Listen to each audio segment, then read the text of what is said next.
Hey, chat. Good evening, chat. Hello. How are you guys doing tonight? Hold on. Why? There we go. Good evening, chat. Oh, this is the thing that turns on my monitor. So this is going to be the last model stream of the year till we get to Florida, and that's just because I've been looking around. I've already got I'll show you my pile of shame. Pretty much all fit into one box. It's a big box, but I need to get stuff cleaned up and ready to go. So we've got movers coming in like 3 weeks, like 21 days as of today. So I got to get stuff done. So we are going to work on the elephant and we're going to do some chipping. And because the chipping's not working through the multiple layers, we're going to have to do chipping with a sponge. So I'll tell you how that's going to work in a minute. In the meantime, I want to show you guys what our progress is so far. Okay. So the progress we've made on this thing right now is this. If you guys can, I hope you guys can see this. If you guys can tell, we've done some spots where the paint's kind of flaking off, like here on the barrel. You've got some stuff along these, like around the edges of the hatches. The paint's kind of getting worn off. And on top, there's some spots, where people might walk around. There are some spots along here where the paint just gets worn through. And, we've got some down here on the backside. We're probably going to do a little more chipping down here, but we're going to kind of limit it to that. But then we're going to, we got to chip in these areas. And notice, it's not chipping. So we're going to have to chip with the red hull paint. And we're going to have to chip kind of like along the edges and do all kinds of stuff. So I need to go watch the casino after I left. I don't know what happened. So, but anyways, that's our game plan. This brown looks a little better now that I've had a chance to look at it. I'll probably just leave this as is. I'll just, for the future, not do this color combination. And we'll come up with some stuff. Paul Meyer Media, how you doing, man? Do you still have court cases? No, Chugi. This is the final model stream. All the model stuff's going to get put away. I got to get everything put up. So instead of model streams, we'll do like games and stuff. We still got court cases. It's just, I don't have time to do the rest of this. So we're just limited to what we're doing tonight. Okay. I hope that makes sense. Didn't mean to scare anybody out there. We got to get ready to move. So got to get ready to move. Johan's been a member for 11 months. So is EDW. Johan says, my boat floats and officially run. Sean, now I just need to plastic dip the batteries and waterproof some electronics. We're ready to run. Nice. EDW Raptor says, end of an era. Couldn't even make a whole year in Ohio for this channel. Well, guys, once we get back down to Florida, we'll be fine. We're actually going to I should have enough room to have like a little separate desk for this. So I'm not actually just doing this all at the same desk. We got a couple of plans, so we'll work on that. We'll work on that here, okay? So let's get started. I'm going to grab the brush and we're going to do a little bit more chipping right now on the yellows, and then we'll go from there.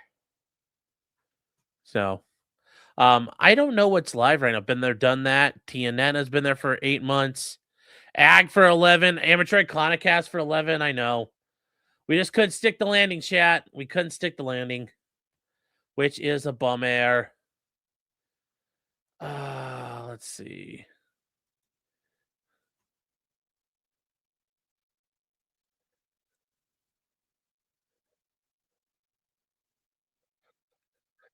So let's see here. Anything live we can show?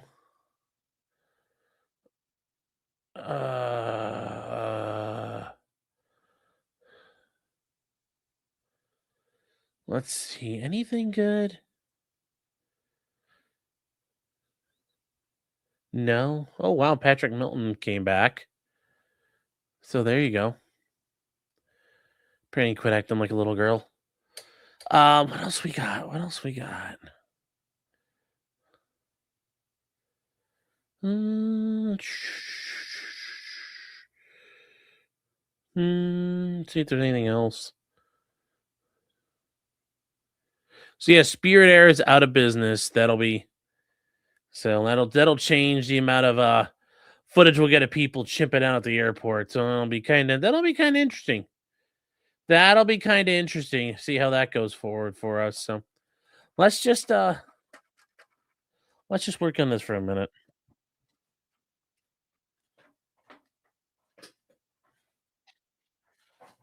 So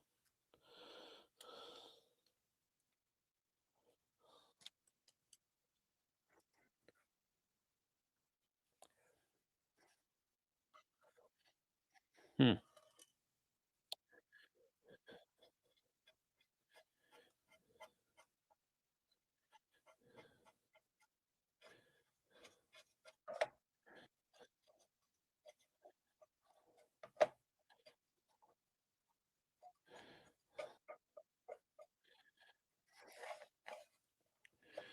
chat.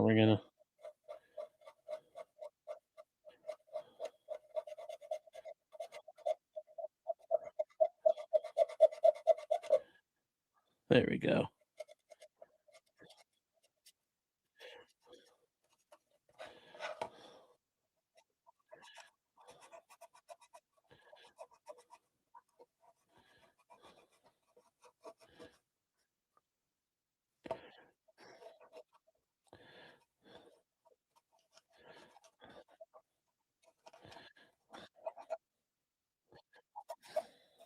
There we go, chat.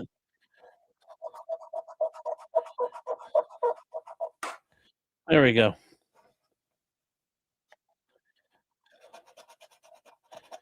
There we go. Just a little scrubbing action.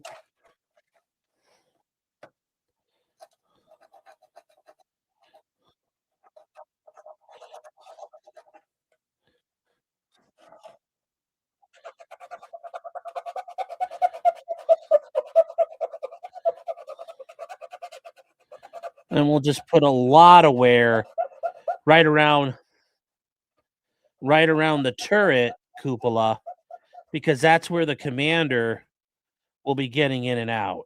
So we're gonna do a lot of that here. And we'll just brush this up from there. And now we've kind of cleaned that up.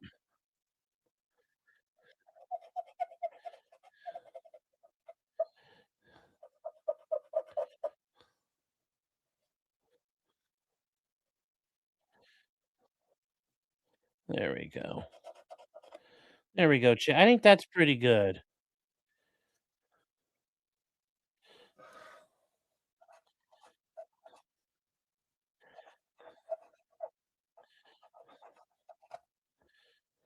There we go.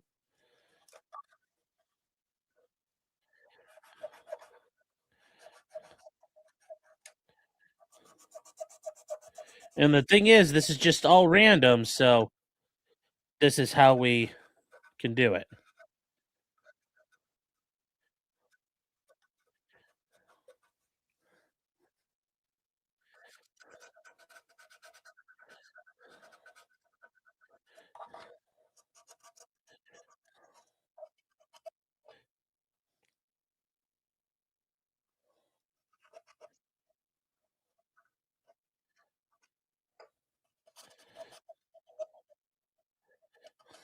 There we go.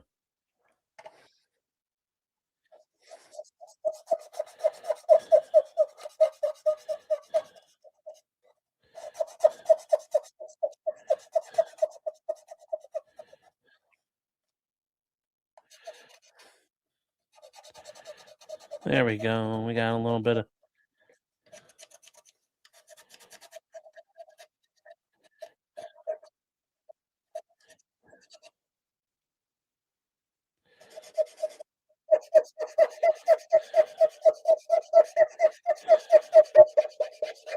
No, this ain't. Come on, wear out. Fuck. I must not have hairsprayed this. Huh. Okay.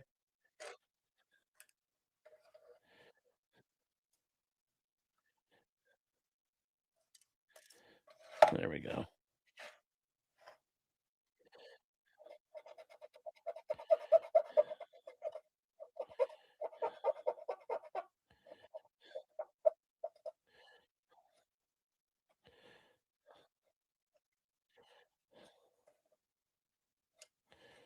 There we go. There we go. I don't know if you guys can see all that, but that is what we did now. So, Nico and Tech Guy, thank you. You guys could see all that there. Did a little bit of scritching and scratching. It's hard to see. I don't know if this light'll if I turn this off, can you guys see it better? Yeah, you guys could see it a little better. But yeah, we're giving the paint warning because remember the paint with distress. And now we're gonna put this breaking through everywhere. So yeah, thank you, EDW. Why is that going backwards and things? All right, chat. The one thing I need to get is EDW and you sent me some things. Okay, well, I'll check. Let me go back and is it weight bearing? Thank you. All right, let me go work on grabbing the piece I need, the sponge, so we could do some stuff here, chat. Let me go grab that. Do, do, do, do, do. Do, do, do, do, do, do, do, do. Do, do, do, do, do.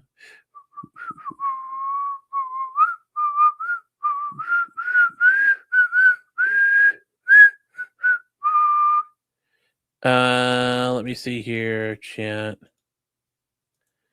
Let me see on this thing. Let's.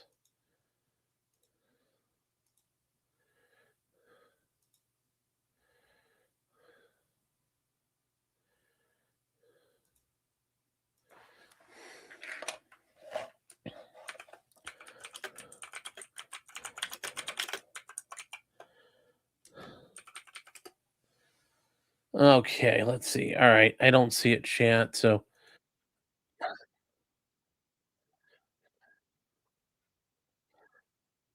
you're just gonna have to suffer for a minute. I'll be right back. So, where do we put the Mark Felton history slop? Mark Felton doesn't do well. I haven't watched him in a while, but he does these pretty good 10-minute vignettes. It's far from being slop. Um, let's see what he's up to now, though. I haven't seen these yet.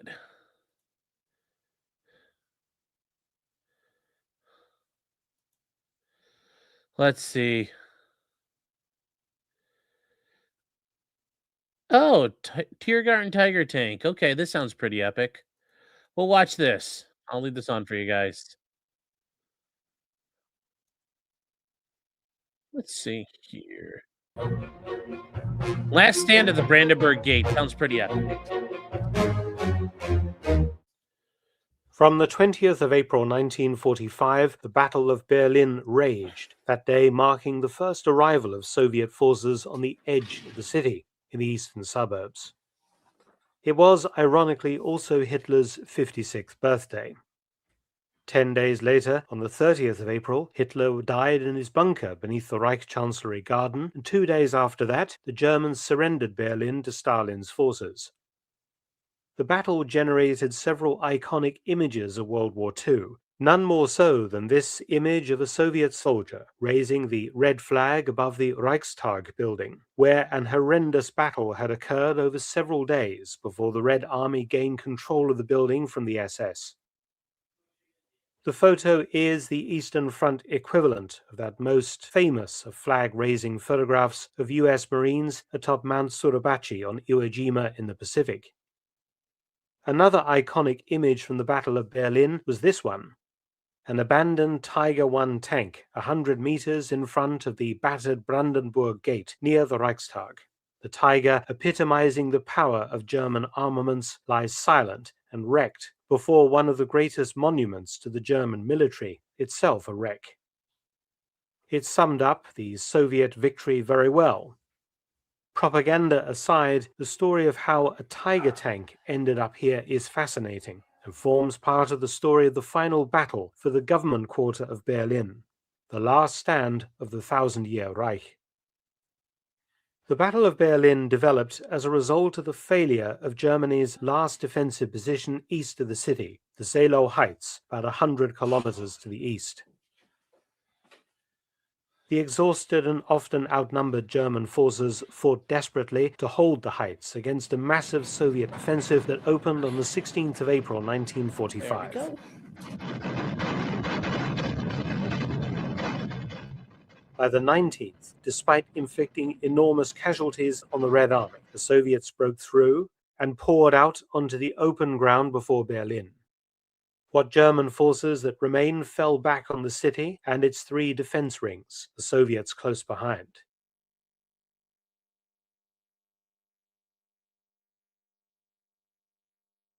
One of those units was an ad hoc formation called the Müncheberg Panzer Division. It had been formed on the 25th of February 1945 by re-rolling the training and tank demonstration units at the Kummersdorf testing grounds, initially as a Panzerabteilung, cobbled together from repaired tanks. Initially, it had 4 Tiger IIs, or King Tigers, 1 Tiger I, and 1 Jagdtiger. On the 14th of March, the unit was expanded, absorbing 11 Panzer IVs, a Panther, and some more Tigers. It fought in the Battle of the Seelow Heights until pulled out on the 17th of April and withdrawn to Berlin. Its remaining heavy armor was vital for the prolonged defense of the city center. By the 24th of April, the Müncheberg was fighting. See, chat, that's what I'm talking about with this late war paint job. See, you have the red and the brown, you have the red and the green, and the little bit of the yellow. So it's kind of like the green and yellow I have on here and then the red underneath. That's what we're looking at. That's what we're looking at here. In the northeast sector of the city, and in concert with the 11th SS Panzergrenadier Division Nordland, launched a counterattack on the 26th of April to drive back Soviet spearheads at Tempelhof Airport and Neukölln. 10 tanks took part, but the counterattack failed. Following this, Müncheberg fell back to Defense Sector Z, Z standing for Zitadelle or Citadel. This was the central government district, full of huge ministry buildings and monuments. Thousands of SS, as well as Army, Navy, and Air Force troops, and Volkssturm Home Guards and Hitler Youths fought to hold this area, and ultimately to protect Hitler in his bunker beneath the Reich Chancellery Garden. The citadel was a very tough nut to crack, for as well as the huge buildings like the Reichstag, there were huge flak towers mounting large caliber guns that allowed the Germans to fire on Soviet tanks as they advanced. That's the gun in this, a 12.8 centimeter cannon. That's the flak version, but those flak towers had these things. Those flak towers survived the surrender. They had to surrender independently. The Russians could not penetrate them or bomb them into submission. Müncheberg and its remaining handful of functioning heavy tanks was used to bolster the defenses of the Tiergarten, a large central Berlin park where the Germans had set up an emergency landing strip on Charlottenburger Chaussee, which incorporated some prefabricated workshops hidden nearby. The control tower was the repurposed Victory Column, one of Berlin's most famous monuments. I recently climbed the huge number of steps to the top, from where Luftwaffe air traffic controllers in 1945, armed with a radio, directed the flights coming and going from this what would be last airbase in Berlin. The height also gives some idea of the views from the top of a flak tower, and it's easy to see how the guns of the now demolished Zoo flak tower nearby would have dominated the entire area for miles around. Red Army forces fought across the Moltke Bridge over the Spree River to assault first the Ministry of the Interior, which they called Himmler's House, a massive edifice, and the adjacent diplomatic quarter. then launched head-on attacks against the Reichstag across Königsplatz. The Reichstag defences included an artificial water obstacle blocking the square in front, created by flooding an incomplete U-Bahn underground railway tunnel cutting, plus anti-tank ditches, infantry trenches, 88mm flak guns, and then the loopholed firing positions in the Reichstag itself and on its roof. Supporting fire also came from the Zoo flak tower from behind.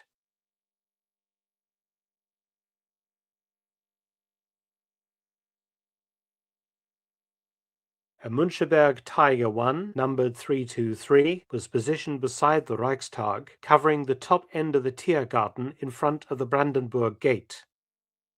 Undoubtedly low on fuel, the tank's job was to act as a sort of blockhouse, taking on any Soviet tanks that approached the sector. A second Tiger I was probably situated close to the Zoo flak tower at the other end of the Charlottenburger Stausee. One obvious point to make, looking at the Soviet photographs, is the position of Tiger 323 after the end of the war. It was probably in a slightly different location to the location it ended up being photographed in. I would say actually sitting in the road. In the Soviet photographs, the tank's gun is facing rearwards, as if ready for loading aboard a tank transporter, or for transport anyway, and the vehicle sits among linden trees, which would have impeded the traverse of the Tiger's long gun barrel. I suspect after the battle ended, Soviet engineers dragged the tank off the road to remove an obstruction to military traffic, hence how it looks in these photographs taken shortly afterwards. Generalmajor Werner Mummert, commanding the München. Those white bands on the trees indicate we've cleared this area of mines up to here. Do not go past those because they can't guarantee the safety in the woods. But when you heard him talk about that, they had multiple tigers, they had multiple king tigers, and they had Jagdtigers. And chat, Jagdtigers were basically the Tiger tank version of this. Even though this is built on a Tiger tank chassis, a prototype, the Jagdtiger was even bigger than this. The Jagdtiger was the tiger because there was like a Jagdpanther, and there's a Jagdtiger, and it was considered a heavy tank destroyer. A heavy tank destroyer. He had a similar 128mm cannon, and if you guys don't know what that fucker looked like, this is what that fucker looked like, a Jagdtiger. It was basically invincible, except for like heavy Soviet self-propelled guns coming after it. But yes, it was damn near like these were, they had massive problems with the drivetrain and transmissions. But like if you went up against one, it was going to be very hard to kill, short of an airstrike or something. So established his command post in the enormous Zoo flak tower. This armoured vehicle, sometimes identified as a Stug 3 or 4 assault gun, was actually most likely a Müncheberg armoured ammunition carrier, or Munitionsträger 4, based on the Panzer IV tank, and could very well have been hauling more ammunition the 2 kilometers to Tiger 323 from stores at the flak tower when it met its end near the Victory Column. Tiger 323 fought until the 1st of May 1945 when it was destroyed by its crew and abandoned, probably either due to battle damage or lack of ammunition. It is recorded that only one of the 5 crew members survived the Battle of Berlin. The Reichstag finally fell on the 2nd of May. Though the Soviets had initially raised their red flag atop the building on the 30th of April, fighting continued inside, room to room, floor to floor, for several days, until on the 2nd of May, the fighting finally ended, and a second photograph was taken, this famous image from the top of another red banner being planted. Tiger 323 remained in position in the Tiergarten for a while after the German surrender on the 2nd of May, becoming a popular place for Red Army soldiers to have their photograph taken. Though it is often described as the last Tiger tank to fall in Berlin, that honor actually went to a Tiger II, turret number 314 of the 503rd SS Heavy Panzer Battalion that made an extraordinary last stand outside Potsdamer railway station. I've covered this in a separate video, link in the end screen. This beast was credited with knocking out 39 Soviet tanks and assault guns, and was ironically itself knocked out when it tried to move and ran over a German mine. This happened several hours after Tiger 323 had been destroyed at the Brandenburg Gate.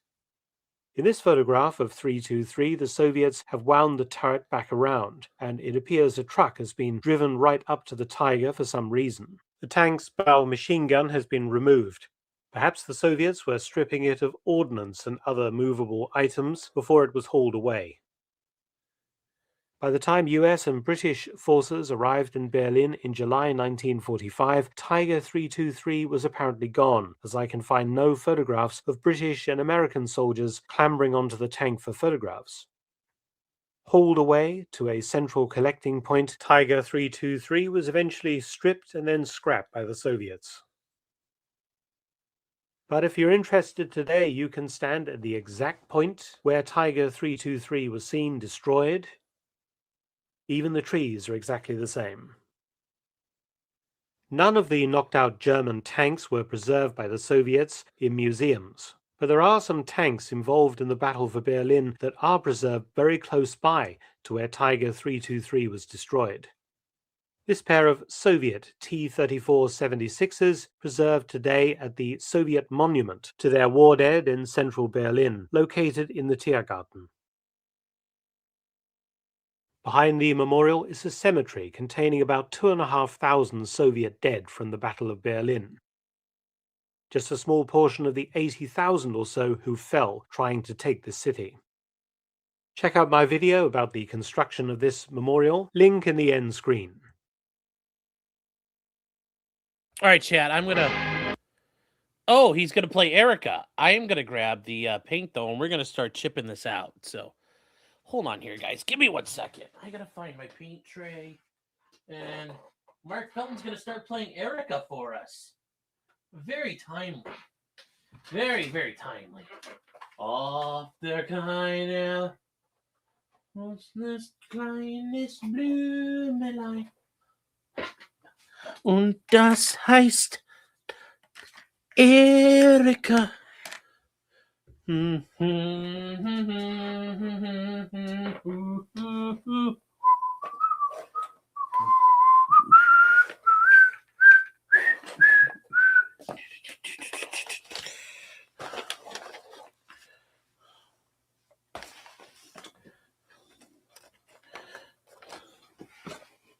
And we'll chip up the turret pieces so we could put the hatches on. And then, chat, I'm going to show you the guys I did. Because we got the crew members done. I did those a while ago. I don't think I actually showed them to you. So, oh, and then we got to put on the,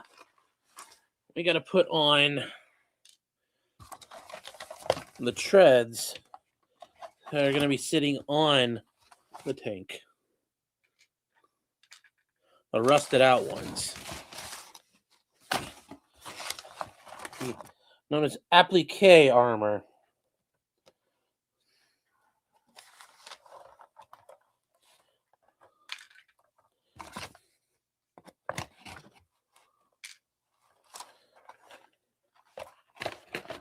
Okay. Let's see. I think we got what we needed.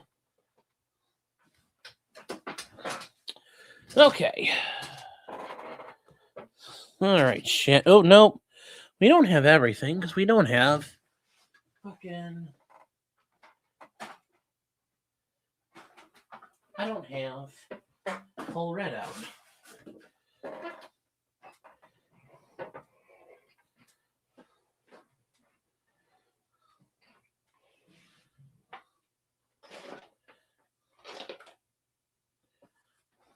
All right, here we go.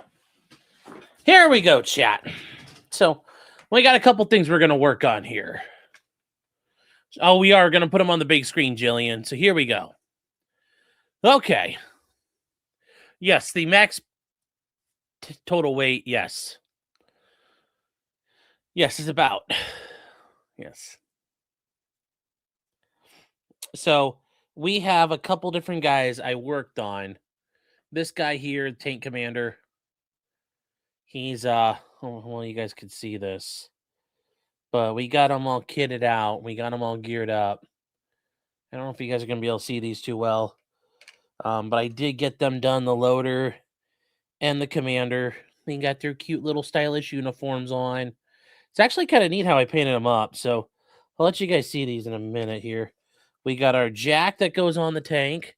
You guys could probably see that better now. It's all dry. But yeah, you can see now it looks pretty good. It's got all the nice coloring on it. Then we got to put these hatches on. And these hatches we will doctor up with some whole red. And we will also take care of this. And this is the hatch for the commander. And we will put some whole red on this as well. Yes, apparently, yes. Yes, because, hey, remember though, guys, the armored Totenkopfs. Well, remember, apparently the death's head is a very obscure symbol, according to all the fucking Democrats on Twitter. Nobody actually knows what that means. Like, I'm pretty sure a lot of people do know what that means. I don't know if you guys saw me yesterday, but yes, the Democrat candidate for the main Senate race is a guy with a fucking Totenkopf tattoo, like right on his chest. And they're like, hey, you don't know what that means? Like, but I do. Also, the rusting on these fuckers. I don't know if you guys can see that too well. These rusted up pretty good, in my opinion. These things have dried in the rust. I don't know how well you guys can see that, but they dried pretty good. I think they look pretty good in the light. I'll just have to let you guys see it when we get closer to the end here. So, but they look pretty good, I think. Yes, clearly it was a hussar. Yes, he was a fan of the Prussian Cavalry Corps. Yes, totally that. Although I guess he was in the Scout Sniper platoons, and I do know this for a fact. The Scout Sniper platoons, it's been like an ongoing thing for years. They've had a thing where they get all cheeky and they say like SS because Scout Sniper is SS, and they've been like repeatedly told quit doing that. So.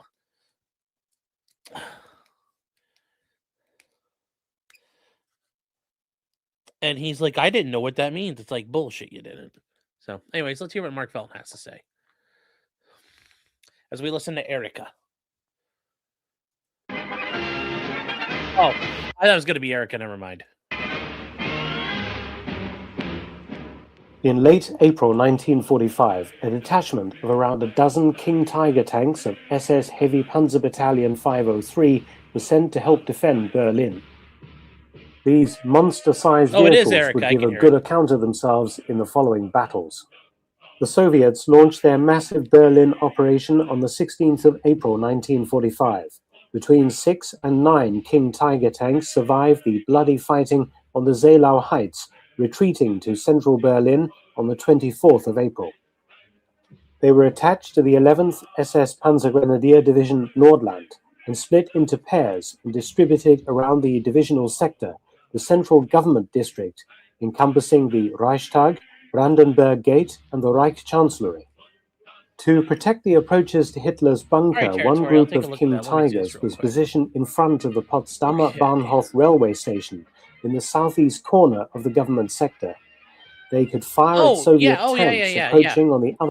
Oh, yeah, you didn't know this? Yes, for military vehicles, the Army, they have the U.S. Army, even the German Army, when it wasn't like the end of the war, they had special painting procedures and how everything went on their helmets and everything goes on their vehicles. Yeah, they all have detailed camo guidelines. Totally.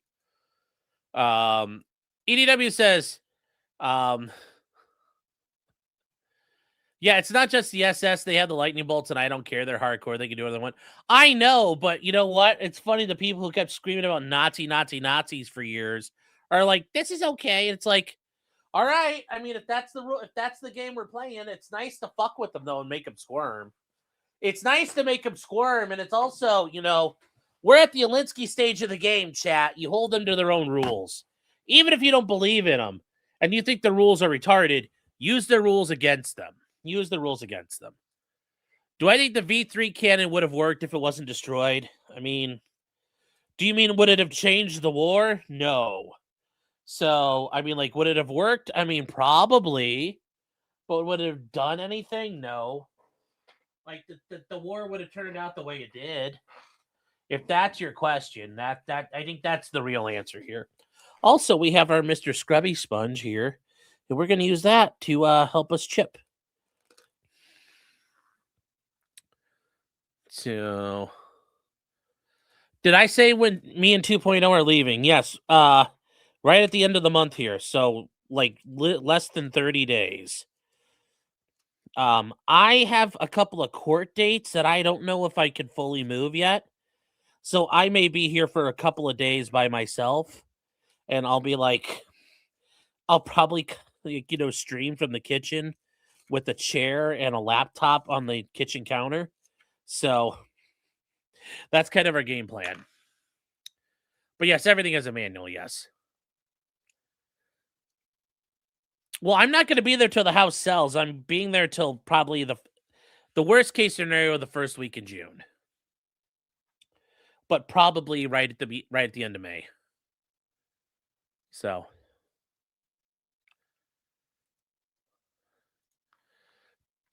Sean, I need your advice. How do I ask a friend to talk with a mutual friend to tell the truth in regards of personal injury workers' claim? Well, I guess, like, send me an email, because I don't know if that's something we should be addressing out in the open, but it's maybe there's something to do. Maybe there is something that can't be done. So, but send me an email. I'll be happy to talk to you about it. Oh, you thought I was going to be here because of selling the house? No, I don't need to be here to sell the house. So, oh no, we're going to move. Yeah, I don't want to be all by myself. And I'm going to have to drive down. I'm driving down on my own, and I'll have like I'll have a car full of guns. And, I can confirm some things. I will be listening to Life is a Highway by Rascal Flatts more than once. I will be listening to Radar Love by Golden Earring at least once or twice. I'll be listening to a lot of things. I'll be listening to Eastbound and Down quite a bit. I'll probably be listening to the whole Smokey and the Bandit soundtrack. Among other things, chat. Among other things. And Copperhead Road. Yeah. I know. I'm probably gonna miss the locomotive. The locomotive's coming within miles of where I live. And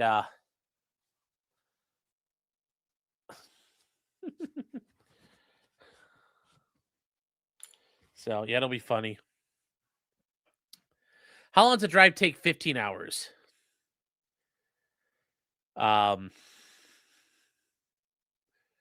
Yes, I'm gonna tell them. I'm gonna say it's to DC. Yes, that would be hilarious. That would be so much fun, chat. But I think I'll be able to tell them I'm not going there.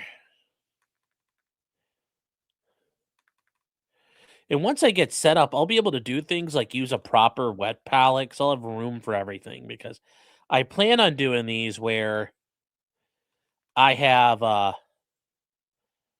whole table and desk set up for this. So it'll be much nicer and a lot more fun. Yeah, Copperhead Road, of course, but that's not a good driving song. So. But yeah, I'll have like a car full of guns and wrapped up in a moving blanket, and then like all kinds of I'll be taking I'll be taking the ammo and everything I have down, as well as the last little bits and bobs that I need to survive. So it'll be fun. Gonna be on Flash tonight? I don't know. Flash has not sent me anything. So no, Flash has not sent me a link, so I don't know. I doubt it.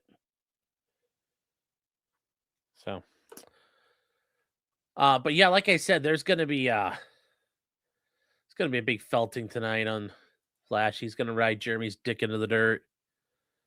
Will the bolt action army go in the car or the moving truck? Yes. Ploxer says, good grief. What? What's the good grief?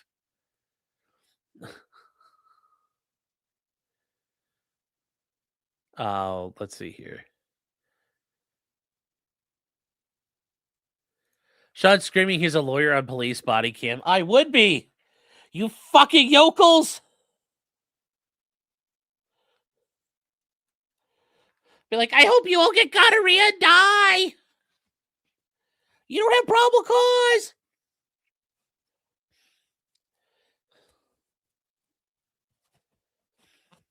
No. All right. So what we're going to do, guys, is we take this sponge and we're going to dip it. Just get it in the paint like this. And we don't really have much on here to start with. We're just going to dab it right there. And we're going to see if this works at all. Yeah, there we go. You guys can't see this, but you guys can see right there in the glint of the light. We got a little bit going. It's very faint. And this is going to work.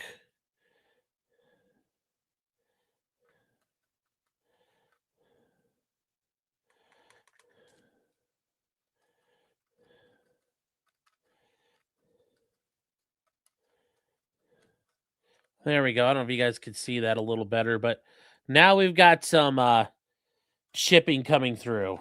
Now I got to figure out a way to make this a little.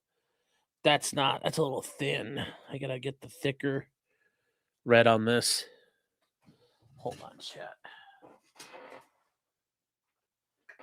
It should be like in Super Troopers where I've got that, like, the techno music going the whole time.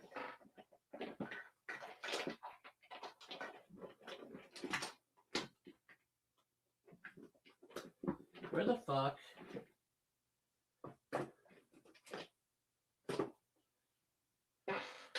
Okay, well, red, brown, a whole red. Where's the one I want?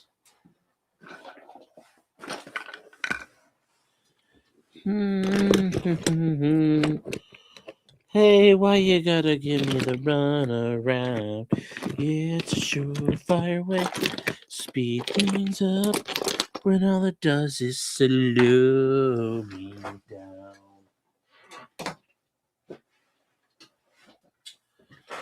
Okay. It's 15 hours you pee in a coffee can. Yeah, I'm not doing that. I'll take my time. Okay, so instead of that whole red, that one's more for the air gun. You can't belt out. Will you belt out I Can't Drive 55? Yeah. I'll do like, oh God, what's his name? Pop Evil doing 155. It'll be great. Do you have any guns in the car? I don't answer that fucking question. I don't have to. In any of the states I'm going. I permitless concealed carry all the way down to Florida, chat. Permitless concealed carry all the way down. Which will be nice because I'll feel more comfortable being armed as I transport a shitload of guns.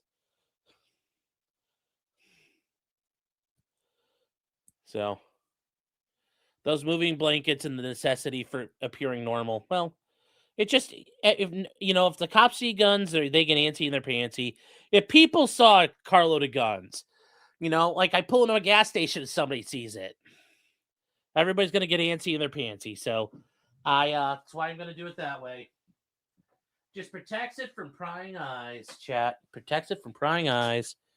And speaking of that, you motherfucker. Goddamn, sometimes these cocksuckers get stuck on there. And it's hard. What about the Frank's motion? Odds are we start seeing H3 Snark mods roping and protest. Oh, that would be hilarious. But it'd be all the Reddit mods start roping themselves. That would be their true solidarity approach. They all start killing themselves. I'd be like, oh, yay. That would be so much fun. Thank you, Neutral Robbins, for that. From your lips to God's ears. And when they die, it's like, why did you do this all about a Reddit post? You don't understand. Ethan Klein's not a good person, Your Honor, Judge. Oh, that's the funny part of this. These snark mods are like fucking dabblers. Ethan Klein's bad, so we do whatever we want. No.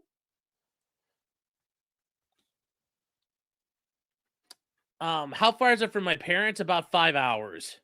So, will there be Blues Traveler? Hell yeah, there will be. It will be. Johan says, yes.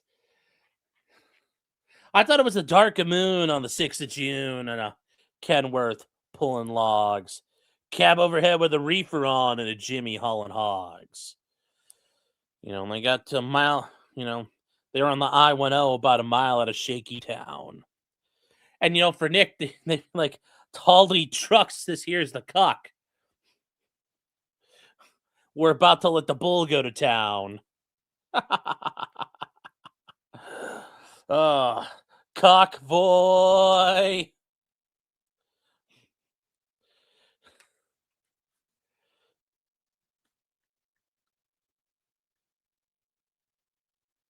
God damn.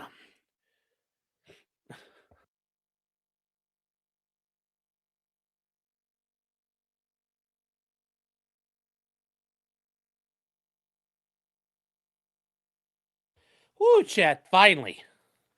Finally. What the fuck was your hold up here, paint can?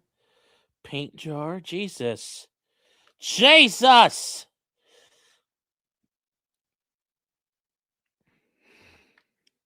God damn, that was tough. Tricky says, what do you think will be easier? I don't know. I mean, like, it's always easier to start your own thing because you just do it. Like, that's the easiest option. That's always, like, the basic option. I don't know. Maybe I'll join a firm. I don't know. Maybe I'll call Peter Tragos up and be like, what up, homie? You looking for another lawyer? He wouldn't hire me. He lives on the other side of the state anyway, but I doubt he would hire me. Oh. So. Let's try this again, chat. It was a little too thin for my liking. Oh, let's see here. How different is Florida law from Ohio law? I don't know. I'm not a Florida attorney yet, so I don't know the answer to that. It might be, it's going to be different. I just don't know the intricacies of it yet. So, I'm sure certainly it will be different, Del. Like Ohio has dower, a statutory right of dower. Like there's assault and battery. We don't have battery as a crime in Ohio.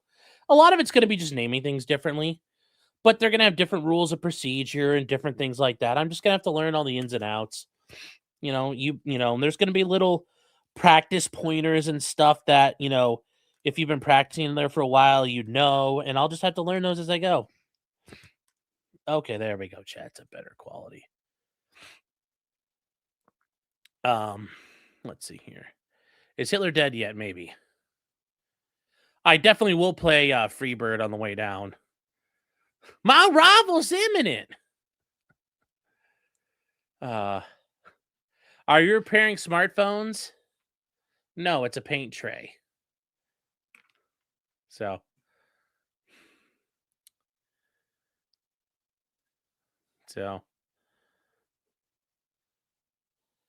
Yeah, I talked to Matt, and we'll figure some stuff out when I get down there. So, but remember, guys, I gotta have to wait. But it's ultimately it's no different than anywhere else. Everywhere else has their own rules, and you have to learn how to do them.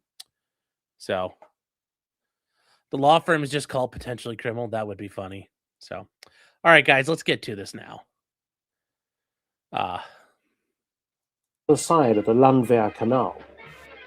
Train stations were chosen as defensive points for the King Tiger because they had large plazas in front of them. This afforded the tanks excellent visibility and fields of fire. The detachment commander, Obersturmbannführer Herzig, was personally decorated with the Knight's Cross by Hitler inside his bunker on the 28th of April. The same day, 2 King Tigers outside Potsdamer station were ordered to attack towards the Anhalter station several blocks to the southeast. King Tiger number 314 was commanded by SS Unterscharführer Georg Diaz. The other Diaz, tank, such a number German name. 100, belonging to SS Hauptscharführer Körner. Körner had managed to destroy over 100 Soviet tanks since the battle for Berlin began, an incredible feat. King Tigers 314 and 1... Wait, that would make him like a tiger. That'd make him like more important than Kurt Neipsel. And like more of a fucking tiger ace or a tank ace than Michael Vittman. I don't know if I buy that. I don't know if I buy that story. Over 100 tanks? I mean, there were some stories about people getting tons of fucking kills at Panzerfaust and shit, but like, I don't know, man. That seems a little weird. Seems a little weird to me.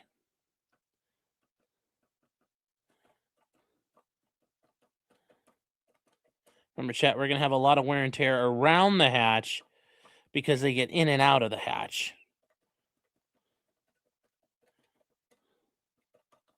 So that's okay. You know, the paint gets worn away where people get in and out, or they're, you know, they got to lean on it and touch those parts. And that's the neat part about this. I can like touch it and drag. Touch and drag. And I could create all kinds of different distressing marks.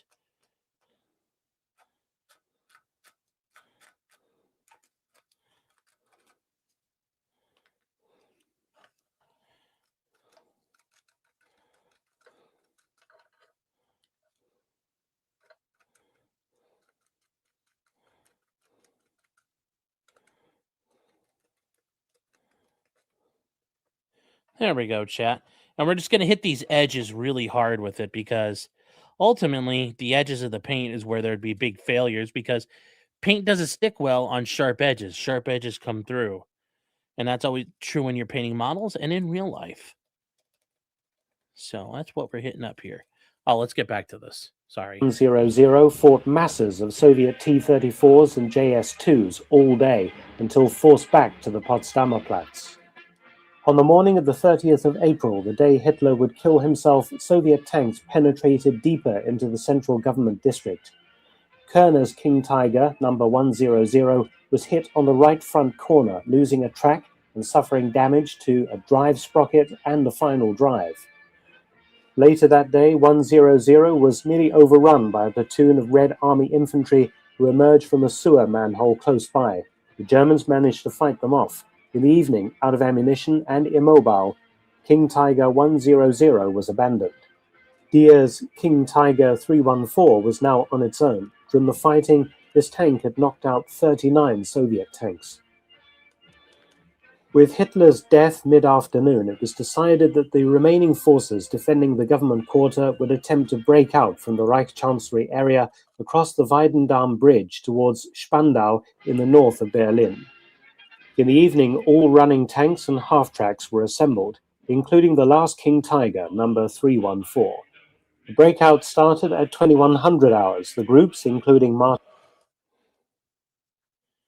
Oh, this is where Martin Bormann and Hebel tried to escape in this group.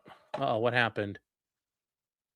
Bormann and many of Hitler's senior staff made it to the Friedrichstrasse station, but Soviet fire was intense. Diaz's King Tiger 314 led the charge across the Weidendamm Bridge with hundreds of German troops and civilians in tow, who were slaughtered in the crossfire. 314 reached Humboldt-Hain Park with its still operational massive Luftwaffe flak tower, but was disabled by a German mine. Diaz and his crew abandoned the tank and survived the war. The machine was later scrapped by the Russians. Okay.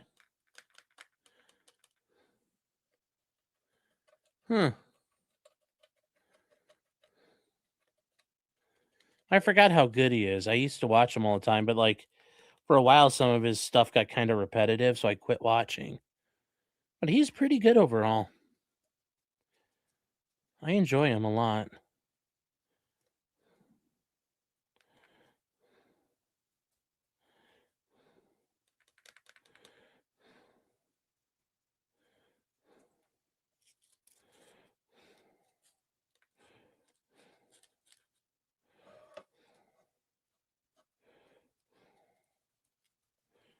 All right, there we go, chat.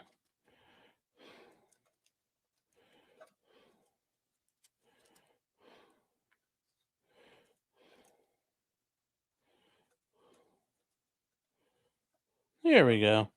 We're making some progress here, Chatalitos. Okay.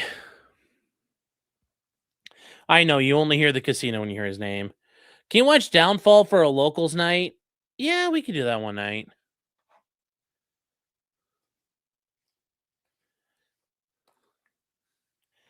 Bradley Volk says you could tell the guy who made the Tau left for Warlord Games. Oh, because he made the Japanese in Conflicty 47.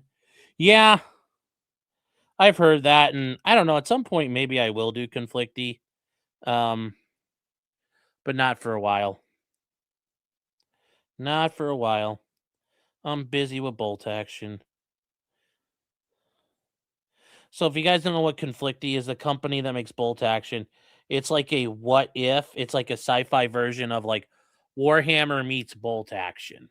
So it's like 1947 and some like fucking Wolfenstein level shit happens. And there's like a cult and weird technologies. It's also kind of like Marvel, like Captain America, where they got those like weird energy weapons and shit.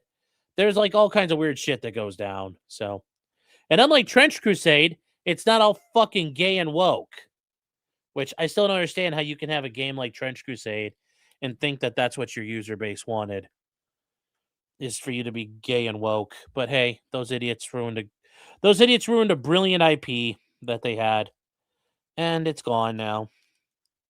And it's all gone. Okay, let's try this again. Okay.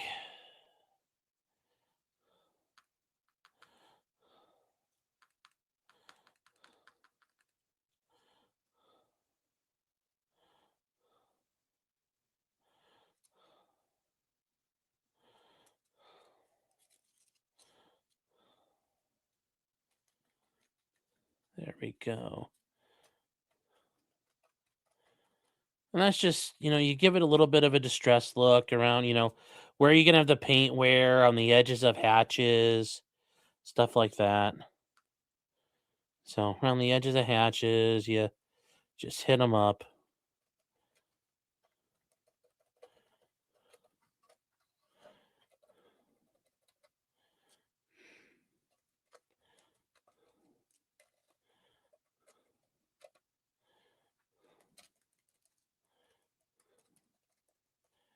There we go. There we go. And it's coming along. There we go. That's what I wanted. I don't know if you guys can see that too well, but it's going to look good at the end. The Abrams can run on basically fucking anything. Yeah, and if you run it on that stuff after a while, it has to get overhauled. If you run it on like all the fuels it can run on. But yes, in an emergency situation, you can basically run an M1 tank on anything.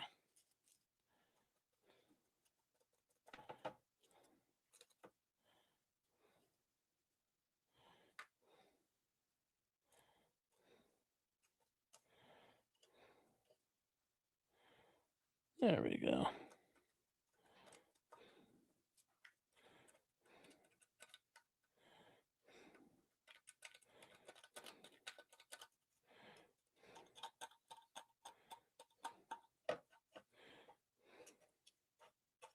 All right, chat. I think that's pretty good for now.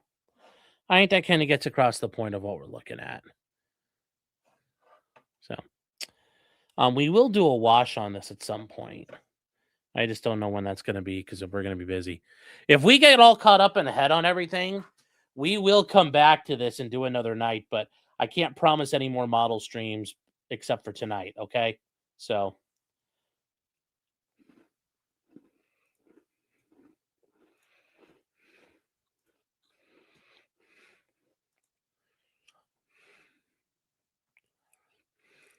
Let's see here. These are pretty good. If I forgot, he is a very good source of information. So,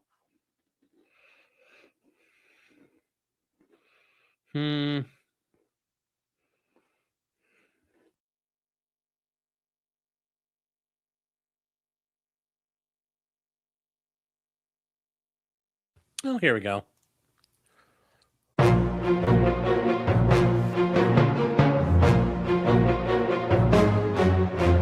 Germans.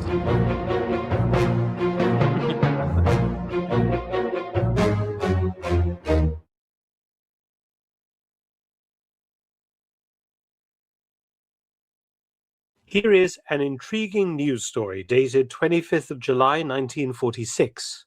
Quote, New York, a Nazi detachment of 150 men is still holding out in Greenland. They have entrenched themselves on an icy plateau northwest of Angmagssalik, about 400 miles inland.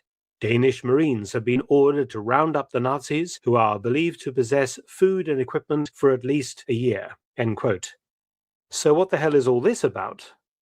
We have several possibilities concerning this report. Most obvious is that it is a case of misreporting. The second is that it is simply made up, which I discount, as no reporter at that time would risk his job or reputation on such an obviously unlikely story. The third possibility is that it was a real report.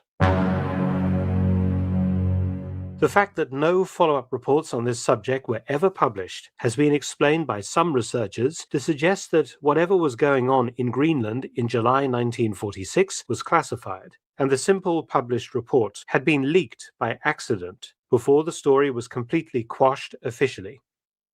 The location quoted in the It's like article Operation also High seems a bit Jump. suspicious. And I will deal with this later on in the video. The problem with this story has always been the known facts of German activities in Greenland, which appear to have officially ended with the capture of their last weather station on the 4th of October 1944, 1.5 years before the newspaper story was published.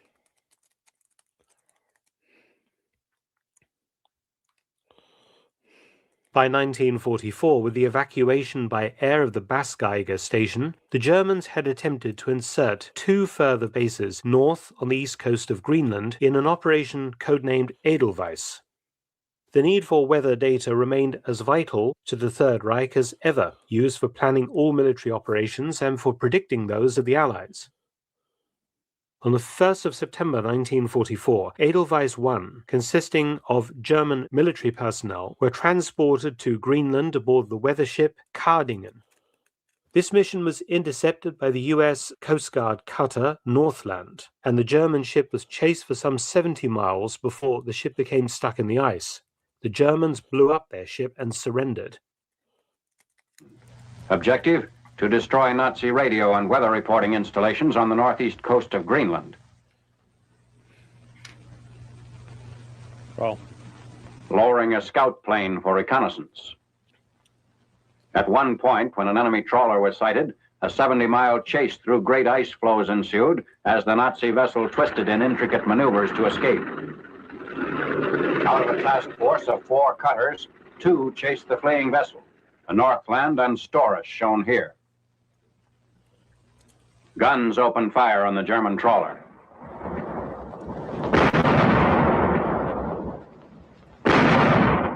Their ship scuttled. This group of Nazis surrenders, climaxing the 70-mile pursuit. Included among the prisoners were 8 officers and 20 enlisted men. The Coast Guard mission began in July 1944, when the Greenland Sledge Patrol, composed of Danish nationals, discovered evidence of a Nazi station near Cape Susi. These Navy films were taken during more than 2 months of operations through ice-packed waters.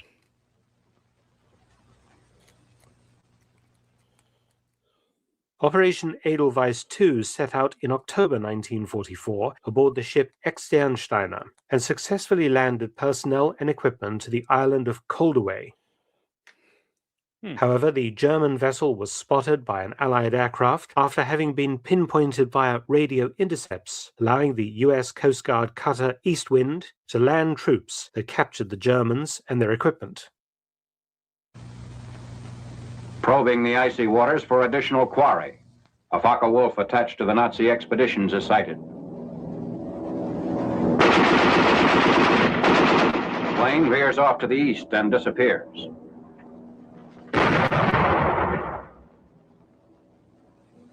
Our position is 800 miles below the North Pole.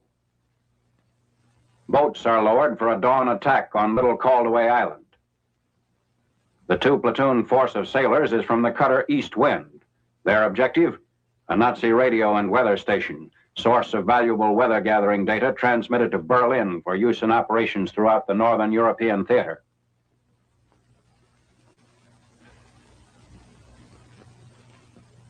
These latest skirmishes are the northernmost engagements to have taken place in this hemisphere. Several months prior to the landing, an Army combat crew searching the area of Cape Soucy found a Nazi base hastily abandoned and burned. Caldaway's base, however, was found intact.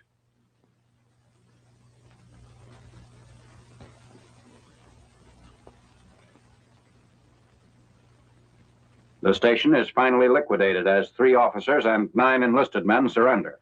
A total of 60 prisoners were taken during the 2 months' operations. The job had to be done during the relatively short period when ships are able to operate through the shifting flows of the Arctic Ocean. During most of the year, the northern seas are covered over with ice. Mission accomplished. Northern Europe's weather originates and moves eastward from here, so the Nazis had equipped this valuable base with a large amount of scientific and radio equipment, which is removed to the cutter East Wind. Another ship in the Arctic mission was the South Wind. The cutter Northland made the first American capture of Nazis September 1941. Destroyed in the current operation were 3 German expeditions.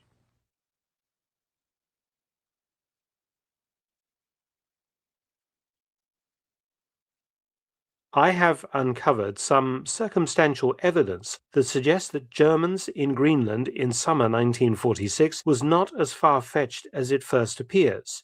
Evidence that, when applied to logic and some historical speculation, makes for a very interesting program.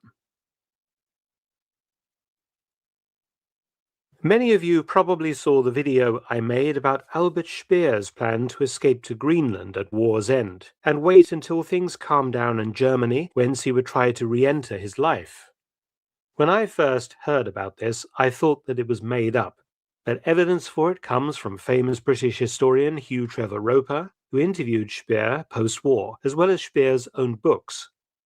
To briefly summarize the operation, a very large type of German flying boat was to be used to transport Speer, his family, and a group of companions to the east coast of Greenland, whence a summer camp was to be established, the plane also transporting sufficient supplies and equipment to last at least a year. The aircraft was the Blom und Voss BV-222, a very large class of flying boat. But at least 3 were held ready in northern Germany at a moment's notice at the end of the war, based close to Grand Admiral Karl Dönitz's headquarters at Plön. The BV-222 had undoubtedly made flights to Greenland on several occasions during the war without the need to refuel, so that part of the plan was already proven feasible. The operation didn't go ahead due to one of the aircraft being destroyed by Canadian Typhoon fighter bombers and a second damaged, and the third aircraft destroyed by its own crew on the 2nd of May 1945, according to one of the pilots who, in extreme old age, spoke to reporters about the hitherto unknown operation. I linked the video in the end screen for your information.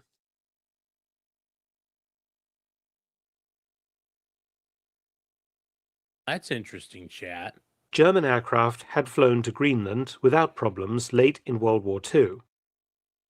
In fact, the Junkers Ju-290 had actually landed on coastal ice off Greenland's east coast to evacuate a German weather station in 1944, also without any problems, returning safely to German-occupied Norway. Also, it is recorded that the BV-222 had dropped supplies by parachute to a German weather station. So that's 2 large types of Luftwaffe aircraft performing 2 different kinds of missions to eastern Greenland and surviving. I am intrigued by the 1946 news report and began considering if it was possible that a German weather station and its personnel might have been the source of the article, a weather station unit overlooked at war's end. So did any such stations fail to surrender in May 1945? There is some precedent for such a hypothesis. Germany surrendered on the 8th of May 1945, yet a fully manned German military weather station on the island of Svalbard in the Arctic did not surrender until September 1945. 4 months later, they had been overlooked by the Allies. Their abandoned base still remains intact today.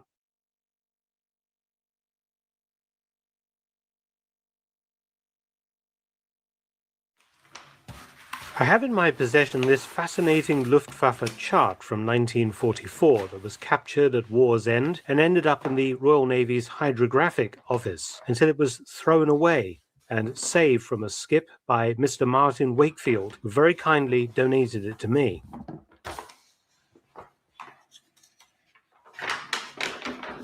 It is known as a Lambert projection, widely used in aeronautical charts. And it shows clearly both Svalbard and also part of the coast of Greenland. The Luftwaffe utilized Lambert-conformed conic projections, particularly for medium to long-range missions such as Svalbard and particularly Greenland.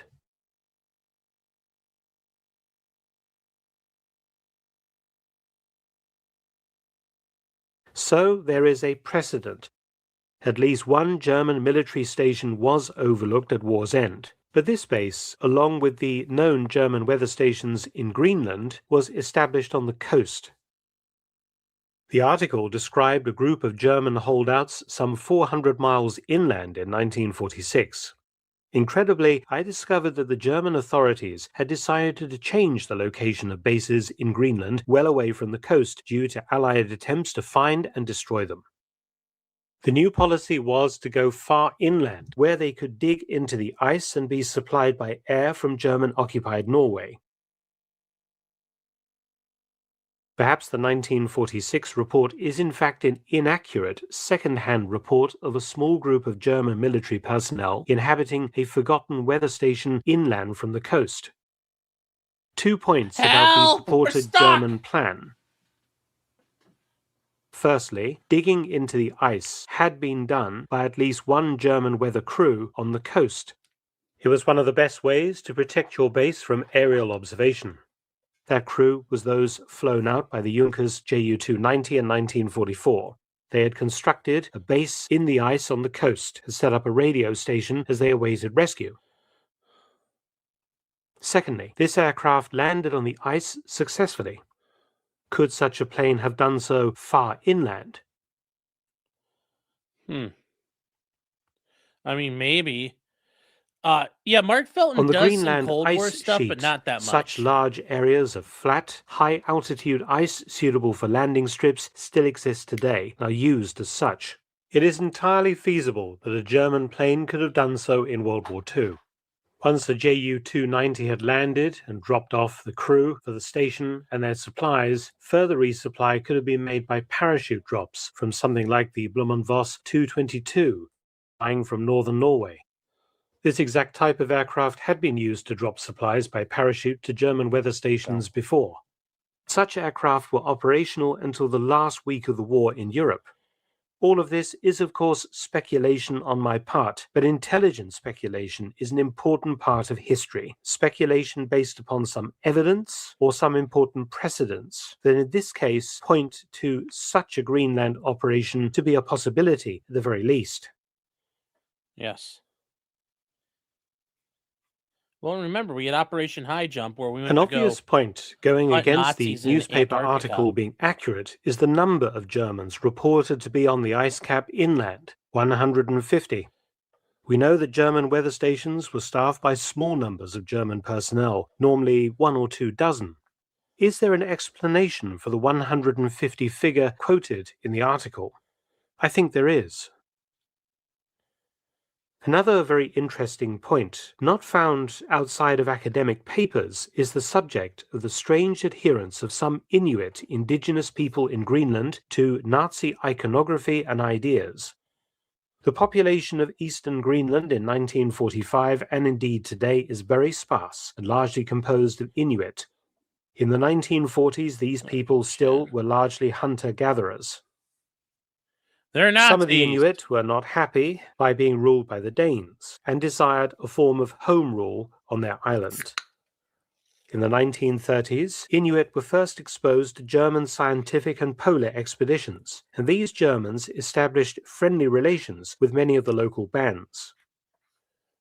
Heinrich Himmler's SS Ahnenerbe Ancestral Heritage Institute even studied the Inuit. Academics have noted that during the war, some Inuit continued to have interactions with German weather station scientists and military personnel, noting these to be positive exchanges.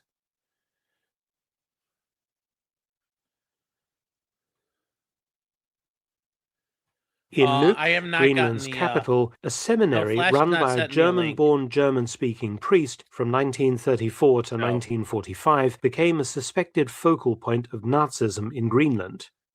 Many of the seminarians were sent out. T-Rex Travels. You guys are saying, no, they're not Nazi Inuits. They're Inuits who didn't like the Danes, and they thought they might be getting a better offer from the Germans. And the Germans are treating them like fucking ooga doogas. So not much better than how the Danes traditionally treated the Inuits. You know, like, they make fun of us for how we treat the Indians and blacks, but it's like, they didn't give a good shake to these people. The Danes never did. You know, like, don't let them fool you. The Europeans treated their fucking colonies like shit. Just a little bit less before us. But for a long time, they treated these people like absolute fucking shit. So, we actually might be putting stuff together tonight, Chad. I'm a little farther along than I thought I was. Here, looking at all my pieces and equipment. So,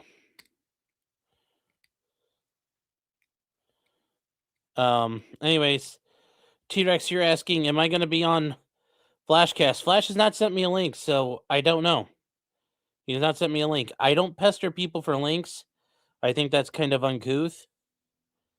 And I think that's a bit rent-seeking, in my opinion. So, if he wants to invite people on, he can invite people on. But no, he's not sent me a link.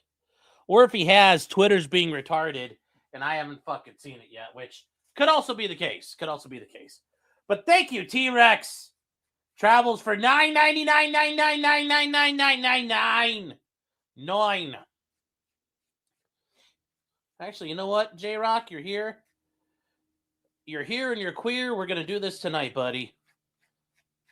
We're getting this done tonight.